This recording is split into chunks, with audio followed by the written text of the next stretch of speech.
नंतर हा 3.5 मुहूर्तापैकी एक असलेलं मुहूर्त असे याला अर्ध मुहूर्त समजतं आणि संपूर्ण मुहूर्त. परंतु या मुहूर्ताचा औचित्य साधून नंतर हा कार्यक्रम आपल्याला कालच करायचा होता परंतु मला असं वाटतं की आपल्या पालकमंत्र्यांनाच आपली मुहूर्ताचा लाभ मिळवून देण्याची इच्छा असेल आणि म्हणून त्यांनी उद्या कार्यक्रम ठेवा असं सांगितलं. अर्थात काल शिवसेनेचे सचिव संभाजीनगरला होते, शिवसेनेचे बाकी नेते पण संभाजीनगरला होते, परंतु त्यांना यायला उशीर झाला, पालकमंत्री हजर नव्हते. त्यामुळं किसन भाऊचं प्रेम पालकमंत्र्यांवर एवढं आहे की पालकमंत्री काल जरी नसले ज्या दिवशी असेल त्या दिवशी करू. आणि सुदैवानं कार्यक्रम छोटा असल्यामुळं मोठे साहेब नाही आले, किसन भाऊ पण छोटे भाऊ आले आणि त्यांनी कार्यक्रम केला. त्यामुळे आपण त्यांचं स्वागतच केलं पाहिजे. आजच्या या कार्यक्रमासाठी खरं तर उपस्थित असलेले सर्व वरिष्ठ ज्येष्ठ माझ्यासाठी मार्गदर्शक राहिलेले सगळ्यांचीच नावं घेणं क्रमप्राप्त आहे, पण उशीर फार झाला, मी नावात वेळ घालवणार नाही. साहेब त्यामुळे मला सर्वांनी माफ करेल अशी अपेक्षा ठेवतो.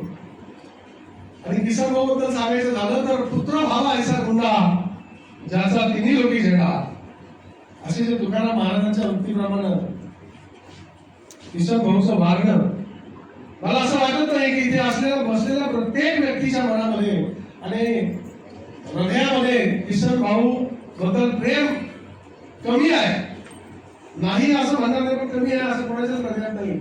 किसन भाऊवर प्रेम करणारी मंडळी खूप आहे. फक्त आमचे भावबंद आले त्यांचंही स्वागत, बाबा तायडे साहेब यांचं स्वागत आहे. आणि म्हणून आज या कार्यक्रमासाठी आपण सगळे उपस्थित आहात. स्वर्गवासी धनराज कणसे आणि कन्हैया कणसे यांना आपण सर्वांनी खरं तर भावपूर्ण श्रद्धांजली अर्पण केलेली आहे. परंतु आजपर्यंतचा किसनचा प्रवास जर बघितला, जसं राम आणि लक्ष्मण वनवासाला गेले, परंतु भरतानं राजगादीवर न बसता रामाच्या पादुका त्या सिंहासनावर ठेवल्या आणि राज्यकारभार बघितला. इतकंच काहीसं प्रेम किसनच्या हृदयामध्ये, किसनच्या मनामध्ये, आपल्या दोन्ही भावामध्ये आहे. आज जर पालकमंत्री असते तर मी निश्चितपणे त्यांना सांगितलं असतं.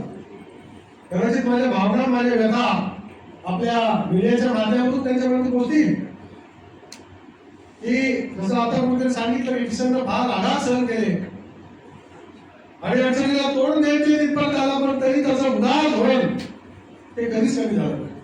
मग कोणाचं लग्न असो, कोणाचा अंत्यविधी असो, कोणाची मनात असो, कोणाचा वादविवाद असो, किसन हा सगळ्यात पुढे असतो. तो वाद मिटवण्यासाठी पण पुढे असतो, प्रसंगी वाद मिळवण्यासाठी पण पुढे असतो. तो याच्यासाठी न्याय मिळवून देण्यासाठी.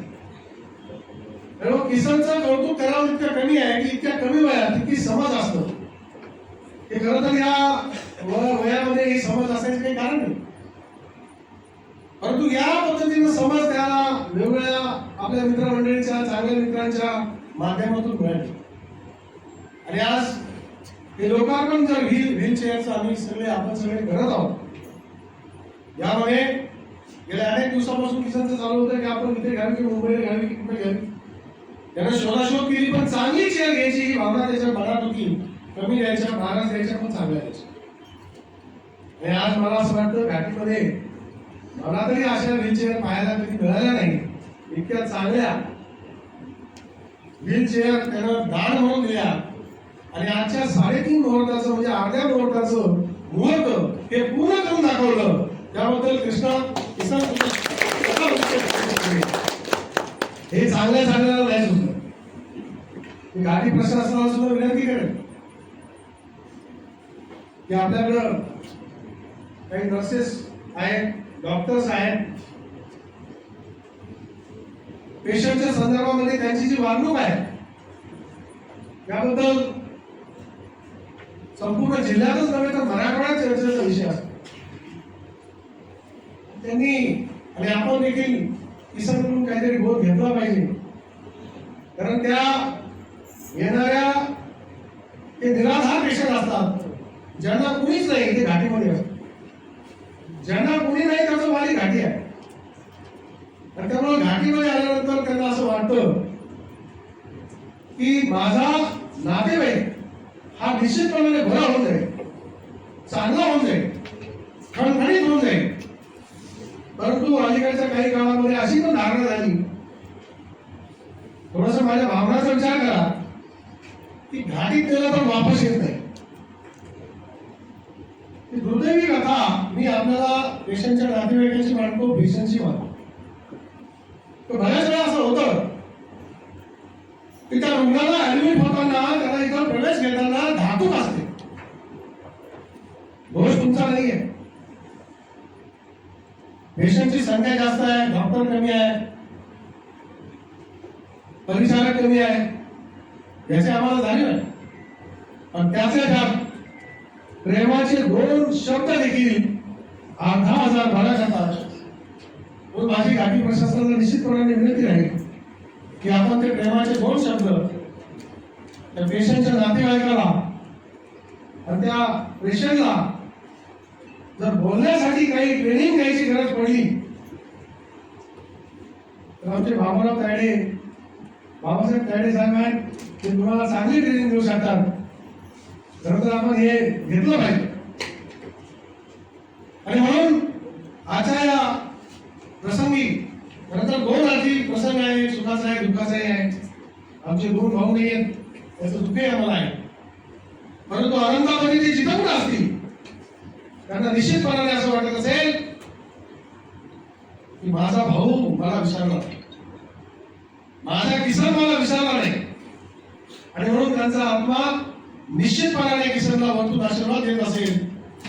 आणि तो आशीर्वाद म्हणजे आपल्यासारखे किसनला मिळालेले मित्र मंडळी. आपण भरभरून जे किसनवर प्रेम करता हे सगळे मंडळी.